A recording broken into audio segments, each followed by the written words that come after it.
Let me introduce myself. My name is Tommy, and I'm a real one. I've got my own money, no kids, and no love for these dudes out here. That's just how I roll.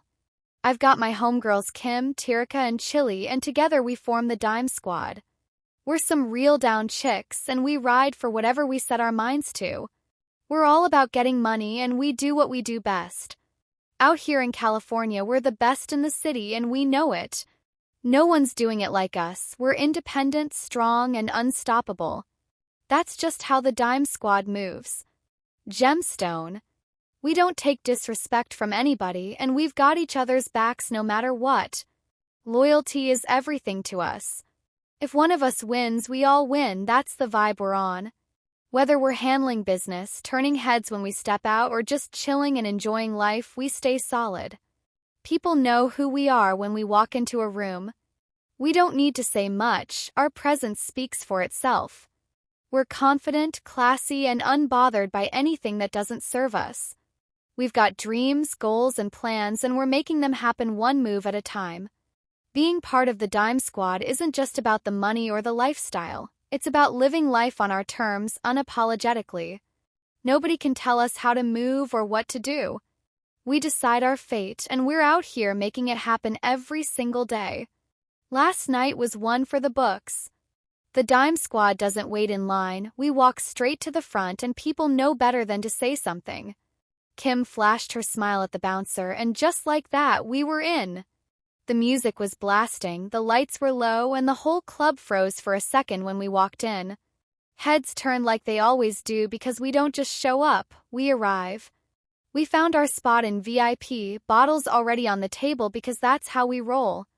Everything was cool. Tirika was dancing like the life of the party, Chili was holding it down at the table, and Kim was getting us free drinks from some dude trying too hard. I had my eyes on everything just in case because not everyone loves to see us shining. That's when it started. Some girl from across the club kept giving Chili side eyes, whispering to her group like they were bold. Chili noticed but ignored it at first. She's chill until you push her. But then one of them got a little too brave and walked up trying to act tough, saying something slick about us, thinking we run the place. Before I could even stand, Chili was already in her face, letting her know she wasn't the one to mess with. Kim and Tirika were right there, backing her up, and I stayed close, ready for whatever. Words got louder, drinks spilled, and then it happened. Homegirl shoved Chili.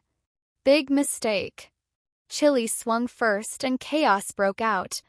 Tables flipped, people scattered, and the club security rushed in, but not before Tirika grabbed somebody by their weave, and Kim threw a drink in another girl's face.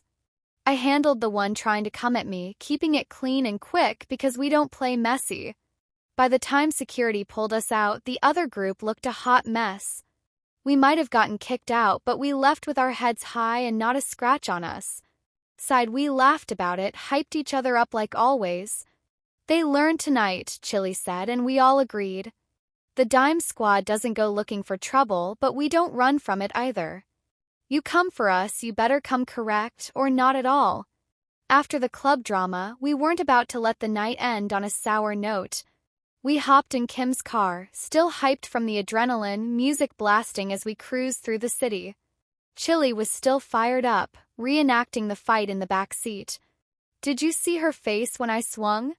Priceless, she said, and we all burst out laughing. Tirika pulled out her phone to record us, saying, "The Dime Squad just shut the club down. Y'all better recognize." We posed for the camera like we were untouchable because honestly we are. But as we rolled up to our favorite late-night diner to grab some food, things took another turn. The same girls from the club were there, sitting at a corner booth. We spotted them as soon as we walked in. They looked over at us, clearly still salty, but this time they didn't have the courage to say a word. "Should we?" Kim asked, raising an eyebrow. "Nah," I said, smirking. "We already handled that. Let's eat." We sat at a booth across the diner, laughing and acting like we didn't have a care in the world. The waiter came over, low-key nervous, probably wondering if round 2 was about to pop off. But we kept it cute, ordered our food, and let those girls sit there stewing in their own drama. Just as we were finishing up, one of them couldn't take it anymore. She stood up and started walking toward us. I saw her coming from the corner of my eye, and the whole squad got quiet. "What's up?"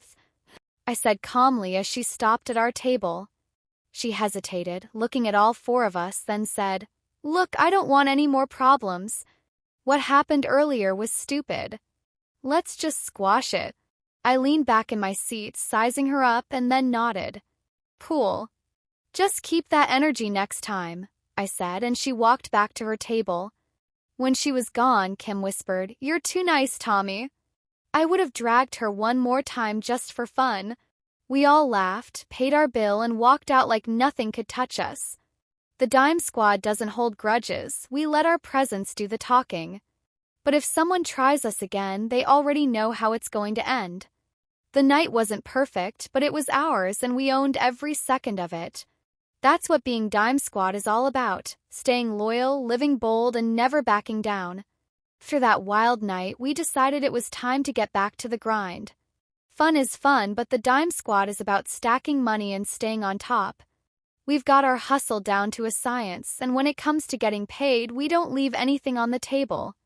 The next day, we hit the nail salon, getting our nails and toes done because looking flawless is part of the game.